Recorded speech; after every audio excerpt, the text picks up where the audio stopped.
തന്നെ എനിക്ക് വേദി ഒരുക്കി തന്ന പരിശുദ്ധ അമ്മയ്ക്കും തിരുക്കുമാരനും വിശുദ്ധ മാലാകമാർക്കും പരിശുദ്ധാത്മാവിനും ഞാൻ ഹൃദയം നിറഞ്ഞ നന്ദി പറയുന്നു. എൻ്റെ പേര് അശ്വതി ചന്ദ്രൻ. ഞാൻ വരുന്നത് പറവൂര് കെടാമംഗലത്തു നിന്നാണ്. 2024 ജനുവരി 24 ഞാൻ ഉടമ്പടി എടുക്കുന്നത്. അതിനു മുന്നേ തന്നെ മാതാവ് ഒരുപാട് പ്രാവശ്യം ഈ ഉടമ്പടിയിലേക്ക് എന്നെ കൊണ്ടുവരാനായിട്ട് നന്നായിട്ട് ശ്രമിച്ചിരുന്നു. പക്ഷേ ആ സമയങ്ങളിലൊന്നും അതിൻ്റെ മഹത്വം മനസ്സിലാക്കി അമ്മയുടെ ആ ഒരു വാല്യൂ തിരിച്ചറിയാനായിട്ട് എനിക്ക് പലപ്പോഴും തിരിച്ചറിയാൻ പറ്റിയില്ല. എന്തെന്ന് വെച്ച് കഴിഞ്ഞാൽ ഈ ഉടമ്പടിയിലേക്ക് വരുന്നതിന് മുന്നേ ഞാൻ PSCക്ക് പഠിക്കുന്ന ഒരു സ്റ്റുഡൻ്റാണ്. അപ്പോൾ വൈകുന്നേരങ്ങളിൽ കുട്ടികളെ വീട്ടിൽ ട്യൂഷൻ എടുക്കുമായിരുന്നു. അപ്പോൾ അങ്ങനെ ഇരിക്കെ ഒരു ത്രിസന്ധ്യ നേരത്ത് എൻ്റെ വീട്ടിൽ അടുത്ത് ആ ഒരു ചേച്ചി കൃപാസനം പത്രം കൊണ്ടിടുകയുണ്ടായി.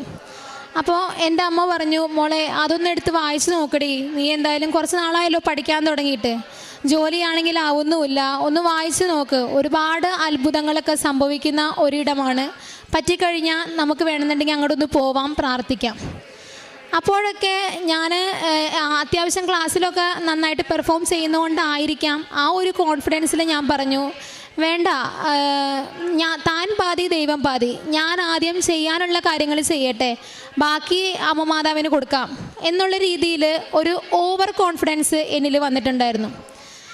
ജോസഫ് അച്ഛൻ പറയുന്ന പോലെ തന്നെ നമ്മൾ ഏതെങ്കിലും ഒരു കാര്യത്തിൽ ഓവർ കോൺഫിഡൻസ് എവിടെയാണോ വെക്കുന്നത് അവിടെയായിരിക്കും നമുക്ക് ആദ്യത്തെ ബോംബ് വീഴുന്നത്. അതുപോലെ തന്നെ എൻ്റെ കാര്യത്തിലും സംഭവിച്ചു. ആ ഒരു ബോംബ് സത്യം പറഞ്ഞു കഴിഞ്ഞാൽ ആദ്യമൊക്കെ എനിക്കത് താങ്ങാവുന്നതിലപ്പുറമായിരുന്നു. എന്നിരുന്നാലും പിന്നീടുള്ള ഒരു യാത്ര എന്ന് പറയുന്നത് അമ്മയിലേക്ക് എന്നെ കൂടുതൽ അടുപ്പിച്ചു. അങ്ങനെ ഞാൻ PSC ടെസ്റ്റ് എഴുതി അതിനു വേണ്ടി പ്രിപ്പയർ ചെയ്തിരിക്കുന്ന ഒരു സമയത്ത് ഒരു ദിവസം ഉച്ചയ്ക്ക് ഞാൻ തൊഴിൽ വാർത്തയിലെ ക്വസ്റ്റ്യൻസ് ഇതുപോലെ ആൻസർ ചെയ്തുകൊണ്ടിരിക്കുകയായിരുന്നു. ഇപ്പോഴും ഞാൻ ഇടയ്ക്ക് ചിന്തിക്കുമായിരുന്നു, അയ്യോ അമ്മ അങ്ങനെ പറഞ്ഞതല്ലേ, ഞാൻ അങ്ങനെയൊക്കെ പറയുന്നത് എൻ്റെ അഹങ്കാരമാണെന്ന് മാതാവ് കരുതിയാലോ എന്ന് ഞാൻ ആദ്യം ആലോചിച്ചു. പിന്നെ അങ്ങനെ തൊഴിൽ വാർത്തയിലെ ക്വസ്റ്റ്യൻസ് ഇങ്ങനെ ആൻസർ ചെയ്തുകൊണ്ടിരിക്കുന്ന ഒരു ഉച്ച സമയത്ത് എനിക്ക് വയറിൽ വളരെയധികം വേദന, വളരെ വേദന. ഞങ്ങൾ ഇവിടെ ഞങ്ങളുടെ അടുത്തുള്ള ഡോൺ ബോസ്കോയിൽ കൊണ്ടുപോകുന്നു, പറൂര് ഹോസ്പിറ്റലിൽ കൊണ്ടുപോകുന്നു. ഇവിടെ എല്ലായിടത്തും കൊണ്ടുപോയിട്ട് തന്നെ അവിടെ പരിശോധിക്കുന്ന ആൾക്കാർക്ക് ആർക്കും ഇതെന്താണ്, ഇവളുടെ അസുഖം എന്താണ്, കാരണം ടെസ്റ്റിലൊക്കെ നോർമലായിട്ടാണ് കാണിക്കുന്നത്. അന്ന് അത്ര വലിയ കുഴപ്പങ്ങളുമില്ല, പക്ഷേ എനിക്ക് വേദന സഹിക്കാൻ പറ്റുന്നില്ല. ലാസ്റ്റ് ഇവിടെ കണ്ടമാതിരി കാശൊക്കെ ചിലവാക്കി ഞങ്ങൾ ലാസ്റ്റ് ഡോക്ടർ പറഞ്ഞു, അയ്യോ ഇവിടെ രക്ഷയില്ല കേട്ടോ, കാരണം എടുക്കുന്ന ടെസ്റ്റുകളിലൊക്കെ ഇവൾ ഓക്കെ ആണെന്നാണ് പറയുന്നത്, ഇവൾക്ക് എന്തുകൊണ്ടാണ് പിന്നെ ഈ വയറുവേദന വരുന്നതെന്ന് അറിയില്ല. അപ്പം ഞാൻ അതിനു മുമ്പേ തന്നെ ഈ പത്രം ഞങ്ങളുടെ വീട്ടിൽ കൊണ്ടിരുന്ന ചേച്ചിനോട് ഞാൻ പറഞ്ഞു, ചേച്ചി അങ്ങനെയാണെങ്കിൽ ചേച്ചി എന്തെങ്കിലും പോവുകയാണെങ്കിൽ കൃപാസനത്തിൽ എന്തെങ്കിലും പോവുകയാണെന്നുണ്ടെങ്കിൽ എന്നെ കൂടി ഒന്ന് കൂട്ടണം. അപ്പോൾ ആ ചേച്ചി കൃത്യം എനിക്ക് വയറുവേദന വന്നതിൻ്റെ 2 ദിവസം കഴിഞ്ഞിട്ട് പോകാമെന്ന് എന്നോട് നേരത്തെ വിളിച്ച് പറഞ്ഞിട്ടുണ്ടായിരുന്നു.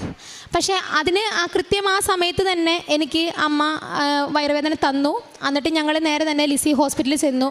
അവിടെയും ഇതുപോലെ കണ്ടമാതിരി ടെസ്റ്റും കാര്യങ്ങളൊക്കെ നടത്തിയിട്ട് എന്താണ് അസുഖം അല്ലെങ്കിൽ എന്താണ് അതിൻ്റെ കാരണം എന്നിവർക്ക് തിരിച്ചറിയാൻ പറ്റുന്നില്ല.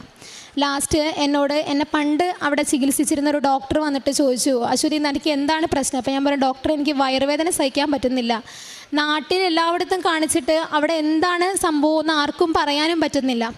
അപ്പോൾ ഡോക്ടർ പറഞ്ഞു, നിനക്ക് വേദനയുള്ള പോർഷൻ മാത്രം നമുക്ക് ലാസ്റ്റ് ഒരു 10 മിനിറ്റ്സിൻ്റെ ഒരു ചെറിയൊരു സ്കാൻ എടുക്കാമെന്ന് പറഞ്ഞു.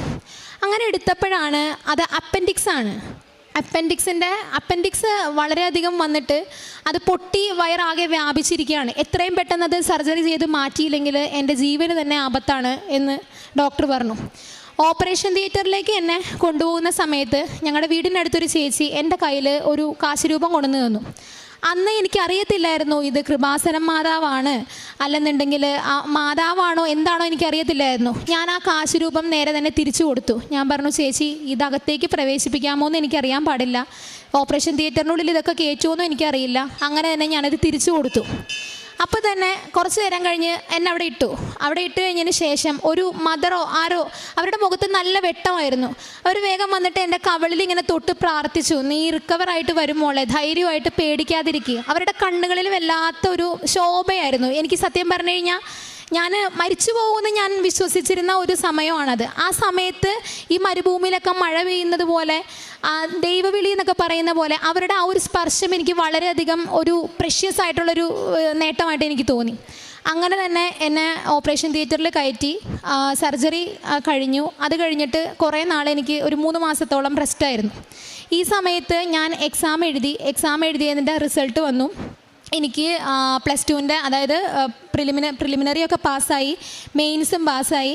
3 എക്സാമിൻ്റെ ഫിസിക്കൽ അടുക്കുന്ന സമയം, അതായത് ഞാൻ പോലീസ് ടെസ്റ്റ് ക്വാളിഫൈ ചെയ്തു, എക്സൈസ് ക്വാളിഫൈ ചെയ്തു, ബീറ്റ് ഫോറസ്റ്റ് ക്വാളിഫൈ ചെയ്തു.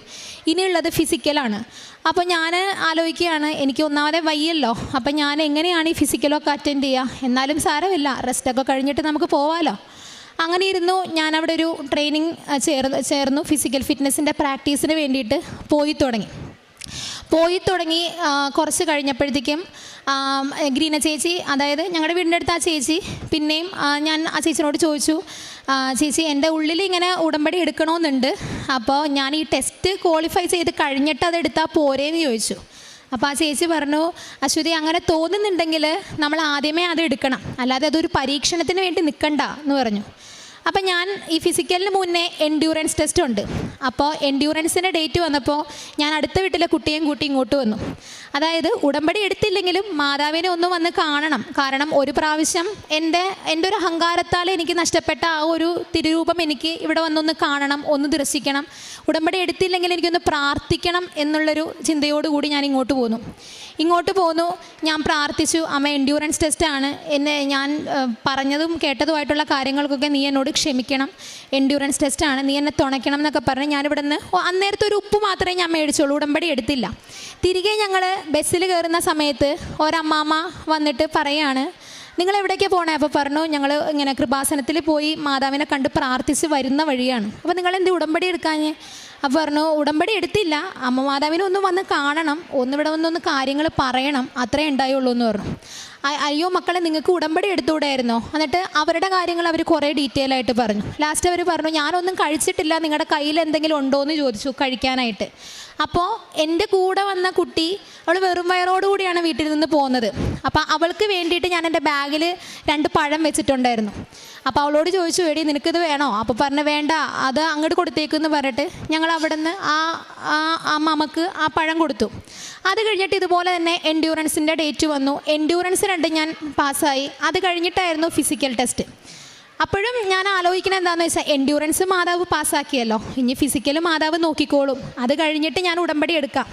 പക്ഷെ ഞാൻ ആ ഒരു ധാരണയായിട്ട് പിന്നീട് ഗ്രൗണ്ടിൽ ചെല്ലുമ്പോഴൊക്കെ എന്താണെന്ന് വെച്ച് കഴിഞ്ഞാൽ, എനിക്ക് ഐറ്റംസ് ഒന്നും അങ്ങനെ അവിടെ 30 പേരുണ്ടെങ്കിലും 29 പേരും അടിപൊളിയാണ്. ആ ഒരു വീക്കായിട്ടുള്ളൊരു സ്റ്റുഡൻറ്റ് ഞാൻ മാത്രമാണ്. അപ്പോൾ ഒരു പക്ഷേ എനിക്കത് ഒട്ടും ചെയ്യാനും പറ്റുന്നില്ല. എനിക്കെന്തോ ഞാൻ ചെയ്യുന്ന കാര്യങ്ങളിലൊക്കെ ഒരു പോരായ്മ പോലെ തോന്നി. അങ്ങനെ ഇരിക്കെ ജനുവരി 16 പോലീസിൻ്റെ ഫിസിക്കൽ ടെസ്റ്റായിരുന്നു, 18 എക്സൈസിൻ്റെ ഫിസിക്കൽ ടെസ്റ്റായിരുന്നു. ഇതിന് 2 ഞാൻ നല്ല അന്തസ്സായിട്ട് തോറ്റു. അത് ഒരു പക്ഷേ എന്നെ മാതാവ് തോൽപ്പിച്ചത് എന്താണെന്ന് വെച്ച് കഴിഞ്ഞാൽ, മാതാവിൻ്റെ മഹത്വം, തിരുക്കുമാരൻ്റെ മഹത്വം സമൂഹത്തിൽ എന്നിലൂടെ പറയിക്കണമെന്ന് ചിലപ്പോൾ എൻ്റെ അമ്മ ആഗ്രഹിക്കുന്നുണ്ടാവാം. അതുകൊണ്ടായിരിക്കാം ഇത്രയും നാളും എല്ലാ കാലത്തും നല്ല രീതിയിൽ പാസ്സായി വരുന്ന എനിക്ക് ആ 2 തോൽവികൾ എന്നെ സംബന്ധിച്ചോളം ഭയങ്കര ഷോക്കായിരുന്നു. പിന്നെ കാരണം അത്രയധികം കഷ്ടപ്പെട്ട് ലിസ്റ്റിൽ വന്ന് നമ്മൾ എൻഡ്യൂറൻസ് ടെസ്റ്റ് പാസ്സായി, ഫിസിക്കലിൻ്റെ സമയത്ത് അത് പൊട്ടിപ്പോയി. ഒരു പക്ഷേ എൻ്റെ ഓവർ കോൺഫിഡൻസും ഉടമ്പടിയിലേക്ക് എന്നെ അടുപ്പിക്കാൻ അമ്മ ശ്രമിക്കുന്നതെന്നുള്ള ഒരു സൂചന ആയിരിക്കണം അത്. അത് കഴിഞ്ഞിട്ട് ഞാൻ വളരെയധികം ഡിപ്രസ്ഡ് ആയിരുന്നു. എനിക്ക് കാണുന്നവരോടെല്ലാം എനിക്ക് ദേഷ്യവും സങ്കടവും, വീട്ടിലെ അമ്മയോടും ആണെങ്കിലും അച്ഛനോടും ആണെങ്കിലും ഒരുപാട് ഹാർഷായിട്ടാണ് ഞാൻ പെരുമാറിയിരുന്നത്.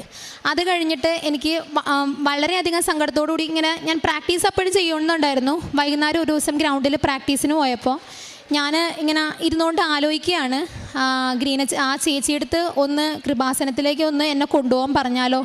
ഒരു പക്ഷേ ഉടമ്പടി എടുത്തു കഴിഞ്ഞാൽ ഇനി 3 ടെസ്റ്റിൽ 2 ഞാൻ ഫെയിലായി, 1 കൂടിയേ എനിക്കുള്ളൂ. ഒരു കച്ചിത്തുരുമ്പ് മാതാവ് എവിടെന്നെങ്കിലും എനിക്കൊന്ന് തന്നാലോ എന്ന് ഞാൻ ആലോചിച്ചു. അങ്ങനെ തന്നെ കുറച്ച് കഴിഞ്ഞപ്പോഴത്തേക്കും തന്നെ ഗ്രീന ചേച്ചിയുടെ കോള് വന്നു, അശ്വതി നമ്മൾ പോകുന്നുണ്ട്, നിനക്ക് ഉടമ്പടി എടുക്കണമെന്നുണ്ടെങ്കിൽ എൻ്റെ കൂടെ വായോ എന്ന് പറഞ്ഞു. ഞാൻ അങ്ങനെ തന്നെ ഓക്കെ ചേച്ചി. ബസ്സിലിരിക്കുമ്പോഴൊക്കെ മരവിച്ച മനസ്സുമായിട്ടാണ് ഞാൻ ഇരുന്നത്. ഇവിടെ വന്ന് ഉടമ്പടി എടുക്കുമ്പോഴും എൻ്റെ മനസ്സിൽ എനിക്കിത് മുന്നോട്ട് കൊണ്ടുപോകാൻ പറ്റുമോ, മാതാവേ എന്നെപ്പോലെ ഒരാളെ നീ സ്വീകരിക്കുമോ എന്നൊക്കെയായിരുന്നു എൻ്റെ ആദ്യത്തെ സംശയം. വീട്ടിൽ വന്നു ഒരുപാട് കരഞ്ഞു. അപ്പോൾ ഞങ്ങളുടെ പരിസരത്തെ ഒരു ചേച്ചി ആ സമയത്ത് വീട്ടിലുണ്ടായിരുന്നു. ഞാൻ പറഞ്ഞു, ചേച്ചി എന്നെക്കൊണ്ട് ഇത് കൊണ്ടുപോകാൻ പറ്റുമോ എന്ന് എനിക്ക് അറിയാൻ പാടില്ല, കാരണം ഞാൻ അത്രയും ബിഗ് സീറോ ആയിട്ടിരിക്കുന്ന ഒരു സമയമാണ്. എൻ്റെ കയ്യിലൊന്നുമില്ല. എൻ്റെ ചുറ്റും ഇരിക്കുന്നവർക്കൊരു, എൻ്റെ വളർത്തിയ അച്ഛനോ അമ്മയ്ക്കോ ഒരു പ്രതീക്ഷ കൊടുക്കാൻ പോലും എനിക്ക് പറ്റുന്നില്ല. ഞാൻ ഒരു മോളുള്ളൂ. അമ്മയ്ക്കാണെങ്കിൽ എനിക്ക് മുന്നേയും പിന്നെയും കുറച്ച് കുട്ടികളെ അബോട്ടായിട്ടുണ്ട്. അപ്പോൾ ആകെ ഒരു പ്രതീക്ഷ ഞാൻ മാത്രമാണ്. ചേച്ചി എന്നെക്കൊണ്ട് ഇത് പറ്റുമോ, ഞാനിത് എടുക്കാൻ പറ്റുമോ? ഒരുപാട് ഞാൻ കരഞ്ഞു. ആ ഒരു സമയത്താണ് ഞാൻ അത്രയും മനസ്സ് പൊട്ടി ഞാൻ ആ ചേച്ചിയുടെ മുമ്പിൽ കരയുന്നത്. അപ്പോൾ ആ ചേച്ചി പറഞ്ഞു, എടി നീ എൻ്റെ മുന്നിലല്ല കരയുന്നത്, നിൻ്റെ കണ്ണീര് കാണുന്നത് വേറൊരാളാണ്. അപ്പോൾ നീ പൊഴിക്കുന്ന ഓരോ കണ്ണീരിനും അവിടെ അമ്മമാതാവ് കാണുന്നുണ്ടെങ്കിൽ നിനക്ക് ഉറപ്പായിട്ടും അല്പം വൈകിട്ടാണെങ്കിലും നിൻ്റെ വിളി അവിടെ തീർച്ചയായും എത്തുമെന്ന് പറഞ്ഞു. അപ്പോൾ എനിക്ക് അത് കഴിഞ്ഞിട്ട് ഞാൻ ഇതുപോലെ തന്നെ കണ്ടിന്യൂസ് ആയിട്ട് പ്രാക്ടീസ് തുടങ്ങി. 3 മാസം കഴിഞ്ഞപ്പോൾ എൻ്റെ ആദ്യത്തെ ഉടമ്പടി പുതുക്കാൻ വേണ്ടിയിട്ട് ഞാനിവിടെ വന്നു. അപ്പോഴും ഞാൻ പറഞ്ഞു, അമ്മ മാതാവേ 3 മാസമായി, എനിക്ക് ഇമ്പ്രൂവ്മെൻ്റ് ഒന്നും ഇല്ലല്ലോ, ഞാനിനി എങ്ങനെയാണ്? ഇനി ആകെ ഒരു ടെസ്റ്റും കൂടി എനിക്ക് ബാക്കിയുള്ളൂ. അത് വന്നു കഴിഞ്ഞാൽ അതിന് ഞാൻ ഫെയിലായി കഴിഞ്ഞ് കഴിഞ്ഞാൽ ഞാൻ പിന്നെ എന്താ ചെയ്യണേ? 1.5 വർഷം 2 വർഷം കഷ്ടപ്പെട്ട് പഠിച്ചതൊക്കെ വെറുതെ ആവില്ല അമ്മേ.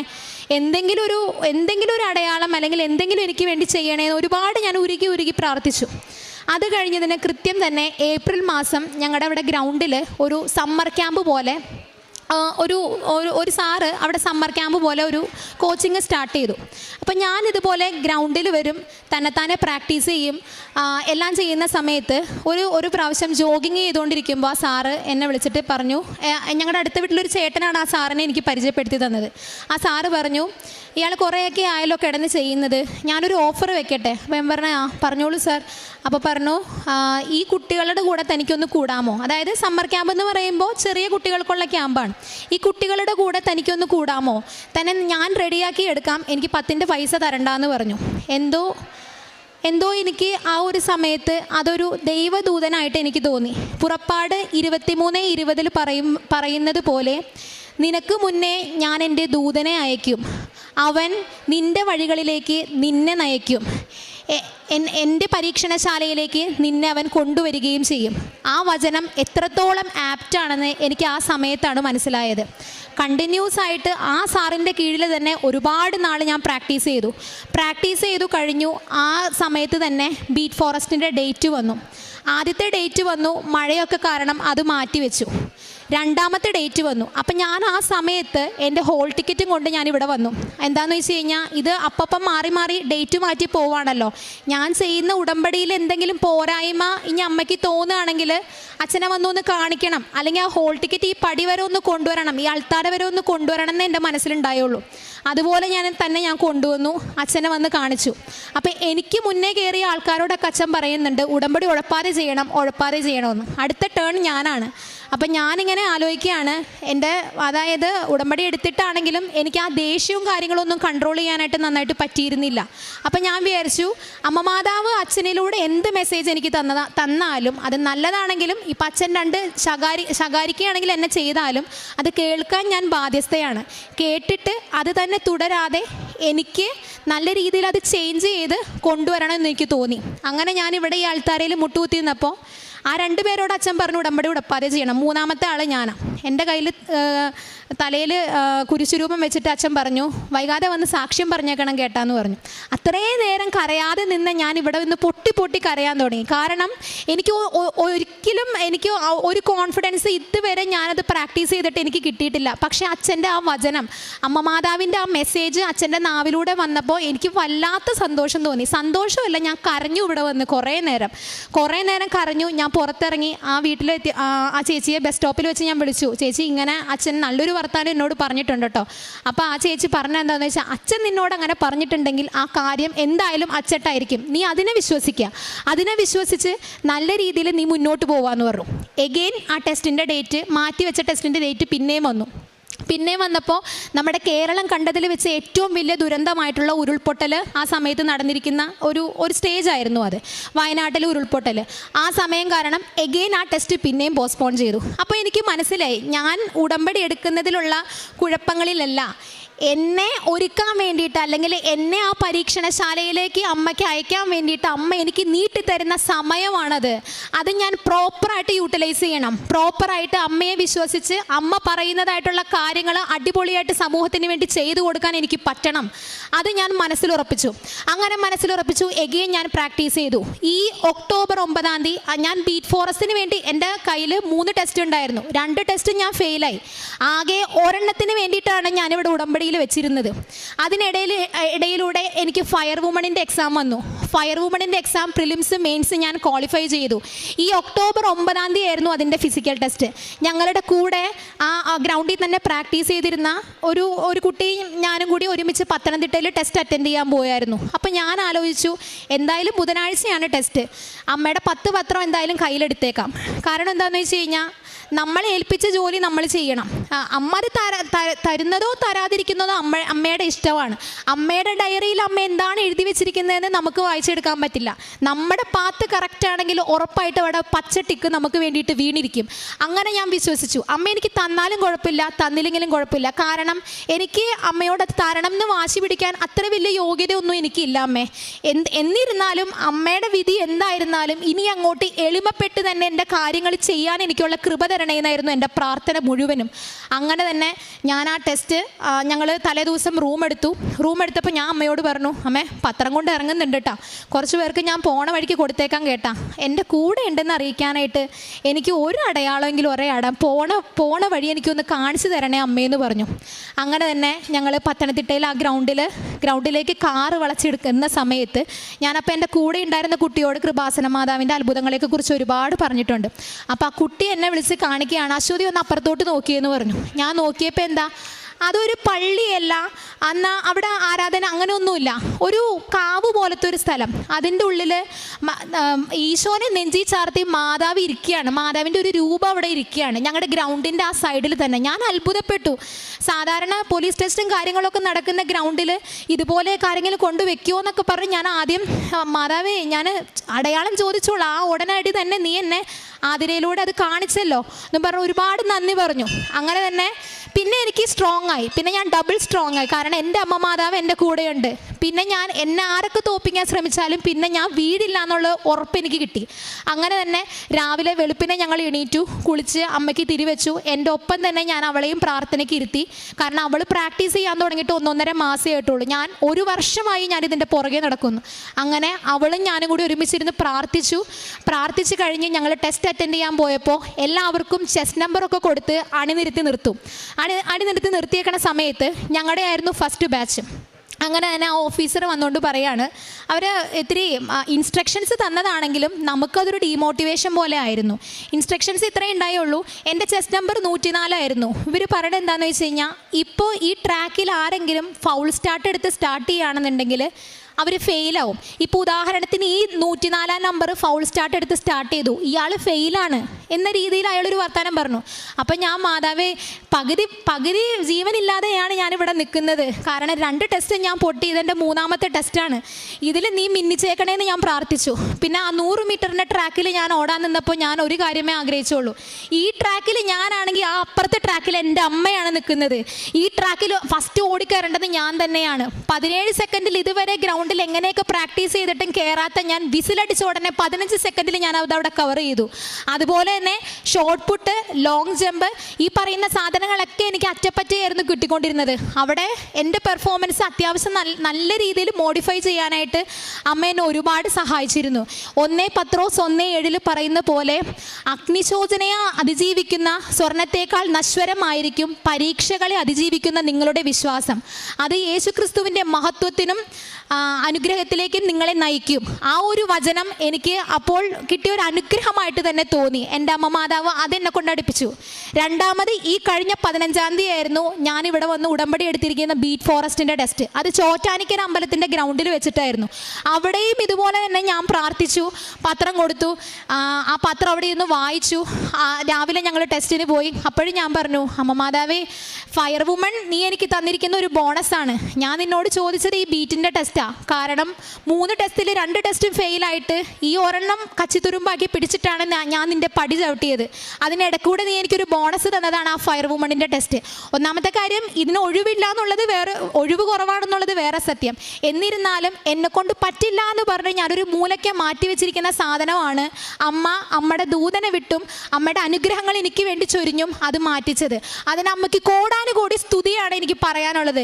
ഈ ഒരു നിമിഷത്തിൽ ആ ചോറ്റാനിക്കരയിൽ ഞങ്ങൾ ചെന്നു. ചോറ്റാനിക്കരയുടെ ഗ്രൗണ്ടിലും അടിപൊളിയായിട്ട് തന്നെ ആ ടെസ്റ്റ് പാസ്സാവാൻ പറ്റി. അപ്പം ഞാൻ മനസ്സിൽ നേർന്നതാണ്, അമ്മേ എനിക്ക് ഈ ടെസ്റ്റ് അടിക്കാൻ പറ്റിക്കഴിഞ്ഞാൽ ആ ആഴ്ചയിൽ എപ്പോഴെങ്കിലും ഞാൻ വന്ന് സാക്ഷ്യം പറഞ്ഞേക്കാമേന്ന്. അപ്പോൾ ഞാനിപ്പോൾ ഇവിടെ വന്നപ്പോൾ എന്നോട് അച്ഛൻ പറഞ്ഞിട്ടുണ്ടായിരുന്നു, മോളെ നിനക്ക് ജോലി ആയിട്ടില്ലല്ലോ, ജോലി കിട്ടിയിട്ട് പറഞ്ഞാൽ പോരെ. അപ്പം ഞാൻ പറഞ്ഞു, ജോലി ഒക്കെ അവിടെ നിന്നോട്ടെ, കാരണം ഇത് ഞാൻ എൻ്റെ അമ്മയ്ക്ക് കൊടുത്ത വാക്കാണ്. ജോലിയും കാര്യങ്ങളൊക്കെ അമ്മ പിന്നീടാണ്.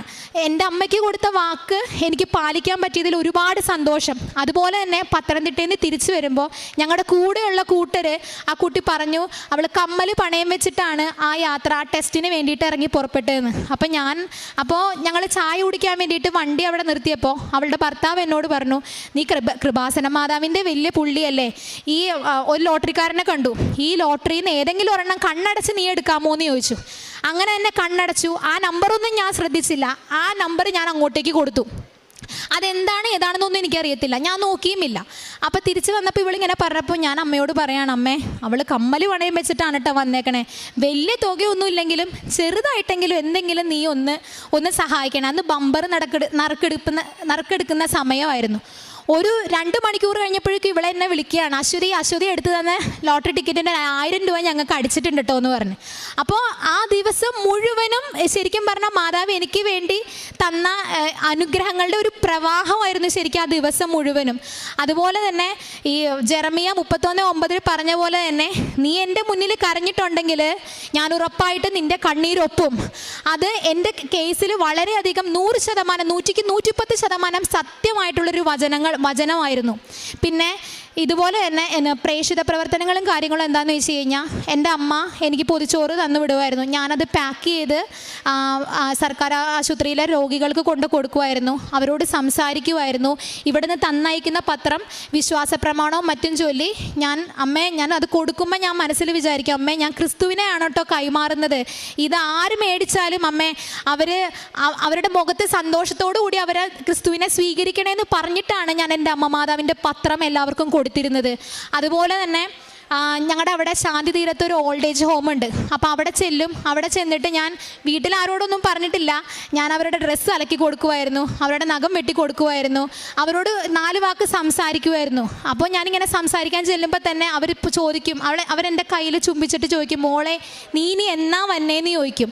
അപ്പോൾ അവർ എന്നോട് പറയും, കൃപാസനത്തിൽ പോവുകയാണെങ്കിൽ ഞങ്ങൾക്ക് കുറച്ച് ഉപ്പും ഒരു തേനൊക്കെ മേടിച്ചിട്ട് തരണം കേട്ടോ, ഞങ്ങളുടെ അടുത്ത് പൈസ ഉണ്ടാവില്ല കേട്ടോ എന്ന് പറയും. അപ്പോൾ ഞാൻ പറയും, സാരമില്ല, കാരണം എനിക്ക് നിങ്ങൾക്ക് വേണ്ടി ചെയ്യാൻ പറ്റുന്നത് ഈ കുഞ്ഞു കാര്യങ്ങളാണ്. അത് മാതാവ് എന്നെ മുൻനിർത്തി ചെയ്യിക്കുന്നുണ്ടെങ്കിൽ അത് ഞാൻ ഭംഗിയായിട്ട് ചെയ്തിരിക്കുന്നു തന്നെ അവരോട് പറഞ്ഞു. അങ്ങനെ ഒരുപാട് ചെറുതും വലുതുമായിട്ടുള്ള ഒരുപാട് അനുഗ്രഹങ്ങൾ അമ്മ എനിക്ക് തന്നിട്ടുണ്ട്. മാത്രമല്ല, ഞാൻ ഒരുപാട് നാളായിട്ട് ഒരു വണ്ടിക്ക് വേണ്ടിയിട്ട് ഒരുപാട് നാളായിട്ട് അലഞ്ഞു. എപ്പോഴൊക്കെ വണ്ടിക്ക് വേണ്ടി ഞങ്ങളുടെ വീട്ടിൽ കാശ് മാറ്റി വെക്കട്ടെ, എനിക്ക് എപ്പോഴും ഓരോരോ രോഗം, ഹോസ്പിറ്റൽ കേസ് വന്ന് അതൊക്കെ തട്ടി മറിഞ്ഞു പോകുമായിരുന്നു. അങ്ങനെ പെട്ടെന്നൊരു സുപ്രഭാതത്തിൽ ഞങ്ങളുടെ വീട്ടിൽ കൃപാസനം പത്രം കിടക്കുന്ന സമയത്ത് അപ്പുറത്തെ വീട്ടിലെ ചേച്ചി പറഞ്ഞു, മോളെ ഈ പ്രധാനമന്ത്രിയുടെ വനിതകൾക്കൊണ്ട വണ്ടി വിതരണം പകുതി വിലയ്ക്ക് കൊടുക്കുന്നുണ്ട് കേട്ടോ, അതിൻ്റെ ഫോം നീ ഒന്ന് ഫില്ല് ചെയ്ത് കൊടുക്കണം കേട്ടോ എന്ന് പറഞ്ഞു. അങ്ങനെ തന്നെ അമ്മയുടെ പത്രത്തിൻ്റെ മുകളിൽ വെച്ചിട്ടാണ് ഞാൻ പറഞ്ഞു, അമ്മേ 2-3 പ്രാവശ്യം നമ്മൾ വണ്ടിക്ക് വേണ്ടി വെച്ചിരിക്കുന്ന പൈസയൊക്കെ ഹോസ്പിറ്റലിൽ പോവാണ്, ഇത് നീ ആയിട്ട് മീഡിയേറ്റ് ചെയ്ത് തരേണ്ട കാര്യമാണ് എന്ന് പറഞ്ഞിട്ട് ഞാൻ അവിടെ വെച്ച് തന്നെ ആ ഫോം ഫില്ല് ചെയ്തിട്ട് ഞാൻ കൊണ്ടു കൊടുത്തു. ഇപ്പോൾ ഈ 2 ആഴ്ച മുന്നേ അതിൻ്റെ ഷോർട്ട് ലിസ്റ്റ് വന്നു, വണ്ടി റെഡി ആയിട്ടുണ്ടെന്ന് പറഞ്ഞു. അപ്പോൾ ഞാൻ ഒരു പൂവാണ് ഞാൻ അമ്മയോട് ചോദിച്ചത്, അമ്മ എനിക്കൊരു പൂക്കാലമാണ് തന്നത്, ഇതിന് ഞാൻ സമയഘടികാരം നെഞ്ചിൽ ചാർത്തിയ എൻ്റെ അമ്മ എൻ്റെ സമയം മൊത്തം ഷോർട്ടൺ ചെയ്ത് എന്നെ അതിന് വേണ്ടി സെറ്റാക്കി അത് പ്രാക്ടീസ് ചെയ്യിപ്പിച്ച് എന്നെ അത് അടുപ്പിച്ച് വിജയിപ്പിച്ചതിന് അമ്മയോട് എത്ര നന്ദി പറഞ്ഞാലും എനിക്ക് മതിയാവില്ല. അമ്മയോട് മാത്രമല്ല, തിരുക്കുമാരനോടും പരിശുദ്ധാത്മാവിനോടും പിതാവിനോടും വിശുദ്ധ മാലാഖമാരോടും ജോസഫ് അച്ഛനോടും എല്ലാവരോടും ഞാൻ എൻ്റെ ഹൃദയം നിറഞ്ഞ നന്ദി അറിയിക്കുകയാണ്. എപ്പോഴും ഞാൻ പറയണമെന്ന് വിചാരിക്കും, ജോസഫ് അച്ഛൻ എന്ന് പറയുന്നത്, അമ്മ നമുക്ക് തന്ന വലിയൊരു ഗിഫ്റ്റാണ് ശരിക്കും. അച്ഛൻ്റെ ഓരോ പ്രഭാഷണങ്ങൾ, ഓരോ ധ്യാനങ്ങൾ, ഉടമ്പടി ധ്യാനങ്ങൾ, അതുപോലെ ഉപവാസത്തിലൂടെ നമുക്ക് മറ്റുള്ളവർക്ക് വേണ്ടി ചെയ്യാൻ പറ്റുന്ന കാര്യങ്ങൾ, നമ്മൾ വിശന്നിരിക്കുമ്പോൾ മറ്റുള്ളവനെ ഊട്ടാനുള്ളൊരു മനസ്സ്, എല്ലാം ഈ അച്ഛൻ്റെ പ്രഭാഷണത്തിൽ നിന്ന് നല്ല കൃത്യമായിട്ട് നമുക്ക് മനസ്സിലാവുന്ന കാര്യങ്ങളാണ്. ഇനിയും അച്ഛന് അതുപോലെ തന്നെ എല്ലാവരെയും ഉദ്ബോധിപ്പിക്കാനുള്ള വചനങ്ങൾ അമ്മ മാതാവ് കൊടുക്കട്ടെ എന്ന് ഞാൻ പ്രാർത്ഥിക്കുകയാണ്, പ്രത്യാശിക്കുകയാണ്. എന്നെ മാത്രമല്ല, ഇവിടെ കൂടിയിരിക്കുന്ന എല്ലാവരുടെയും സങ്കടങ്ങളും എല്ലാം എൻ്റെ അമ്മ മാതാവ് ഏറ്റെടുക്ക് നിങ്ങളെ എല്ലാം ആ കൃപയ്ക്ക് ഇരയാക്കട്ടെ, എല്ലാവരുടെയും മേലെ അനുഗ്രഹം വർഷിക്കട്ടെ എന്ന് ഞാൻ ആശംസിക്കുകയാണ്. 2-3 തവണ അമ്മ മാതാവ് എൻ്റെ സ്വപ്നത്തിൽ വന്നിട്ടുണ്ടായിരുന്നു. അതിനകത്ത് ഞാൻ ആദ്യം തന്നെ ഉടമ്പടി എടുത്തിരിക്കുന്ന സമയത്ത് രാത്രി ഇതുപോലെ കിടന്നുറങ്ങുന്ന സമയത്ത് ഒരു ജെംസ് മിഠായിയുടെ ഒരു മലയുടെ മുകളിൽ നിന്ന് മാതാവ് ഇടിഞ്ഞു നിൽക്കുന്നതൊക്കെ ആയിട്ടാണ് കണ്ടിരിക്കുന്നത്. അപ്പോൾ ആ സമയത്ത് ഞാൻ വളരെയധികം പേടിച്ച് വിറച്ച് മുറിയിൽ നിന്ന് പുറത്തിറങ്ങി ഓടിയൊരു സമയം ഉണ്ടായിരുന്നു. പിന്നീടാണ് എനിക്ക് മനസ്സിലായത് അത് നമ്മളെ പേടിപ്പിക്കാനല്ല, നമ്മുടെ കൂടെ ഉണ്ടെന്ന് അറിയിക്കാൻ വേണ്ടിയിട്ടുള്ളതാണ്.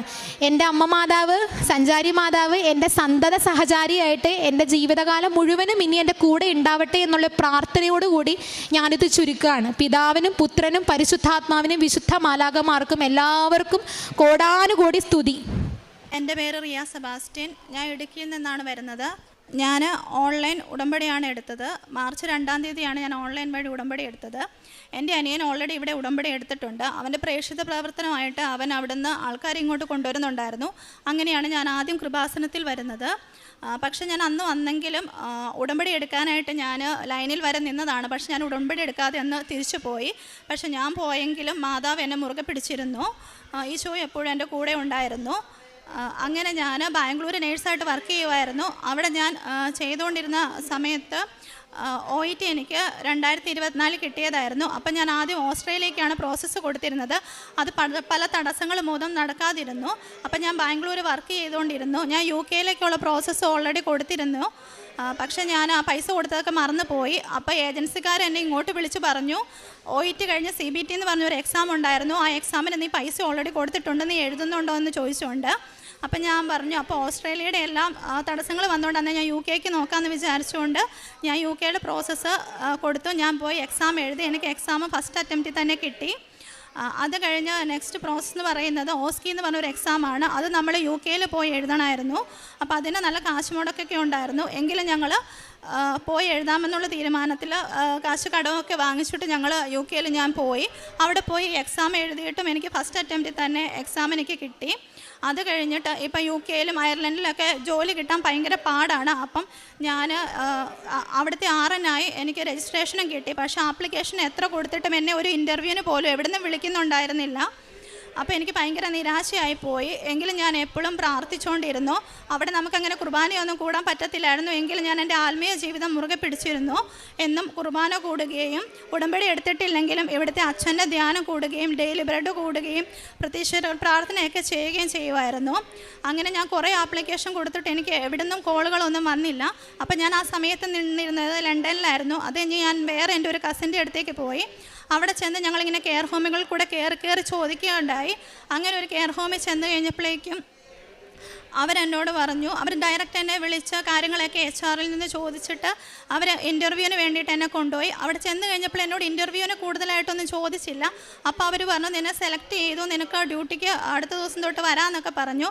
പക്ഷേ ഞാൻ ഇവിടുന്ന് ഇൻ്റർനാഷണലിൽ പോയത് കൊണ്ട് അവിടെ ചെന്നിട്ട് ഓസ്കി എക്സാമൊക്കെ എഴുതി RN എഴുതി. പക്ഷേ അവരെനിക്ക് സ്പോൺസർഷിപ്പ് തരത്തില്ലെന്ന് പറഞ്ഞു. അങ്ങനെ വന്നതുകൊണ്ട് പിന്നെ എനിക്ക് അവിടെ ജോലിക്ക് കിട്ടിയില്ല. അതെനിക്ക് ഭയങ്കര സങ്കടമായി പോയി. കാരണം ഇൻ്റർവ്യൂ കിട്ടി, അവർ സെലക്ട് ചെയ്തു, അടുത്ത ദിവസം ഡ്യൂട്ടിക്ക് വരെ വരാമെന്ന് പറഞ്ഞെടുത്തെന്നാണ് എനിക്കിങ്ങനെ വന്നത്. അപ്പോൾ എനിക്ക് മനസ്സിലായി ഞാൻ എവിടെയോ എനിക്ക് മിസ്റ്റേക്കുകളുണ്ടെന്ന് എനിക്ക് മനസ്സിലായി. അങ്ങനെ എനിക്ക് ഭയങ്കര സങ്കടത്തിലിരുന്ന് കഴിഞ്ഞാൽ ഞാൻ സാക്ഷിയൊക്കെ കേൾക്കുമായിരുന്നു ഇവിടുത്തെ ഓൾറെഡി.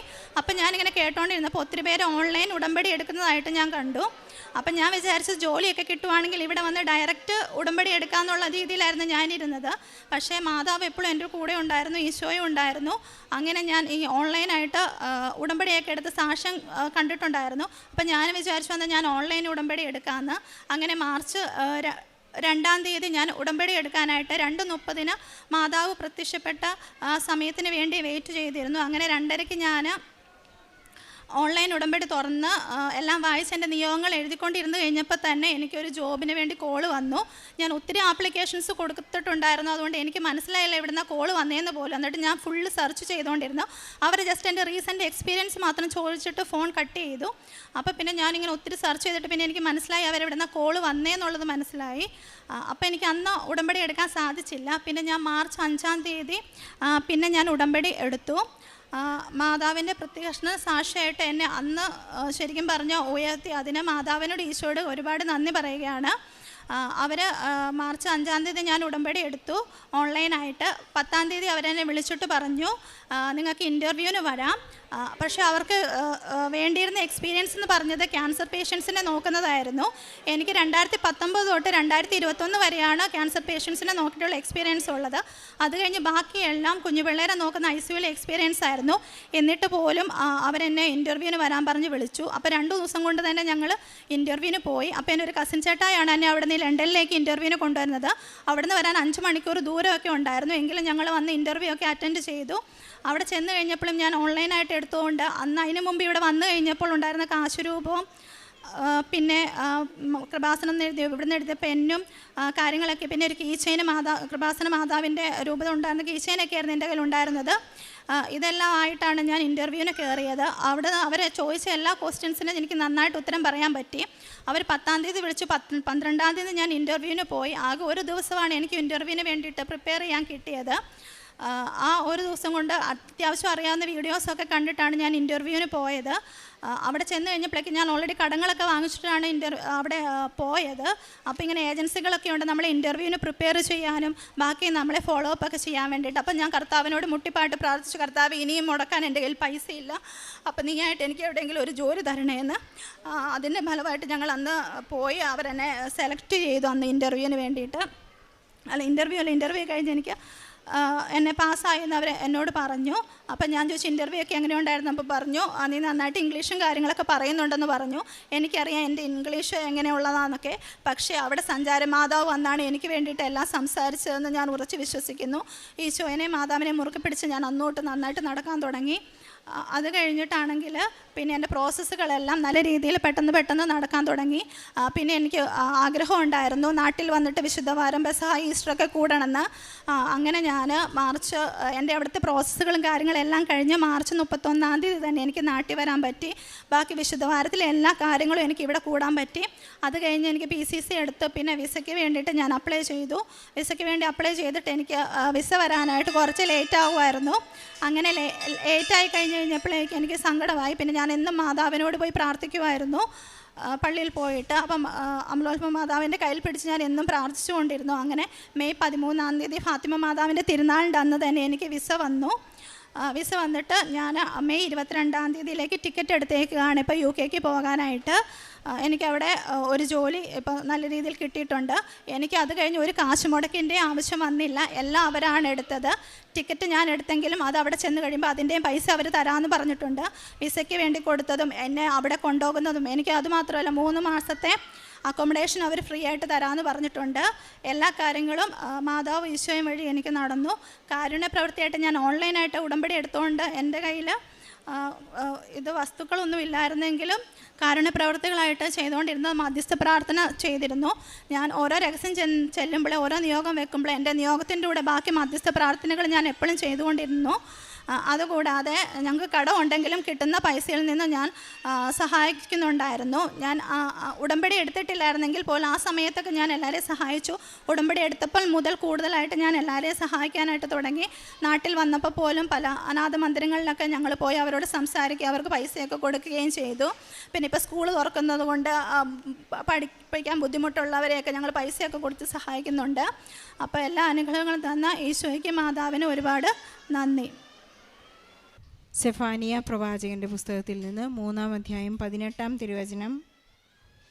നിന്നെക്കുറിച്ച് അവിടുന്ന് അതിയായി ആഹ്ലാദിക്കും, തൻ്റെ സ്നേഹത്തിൽ അവിടുന്ന് നിന്നെ പുനഃപ്രതിഷ്ഠിക്കും.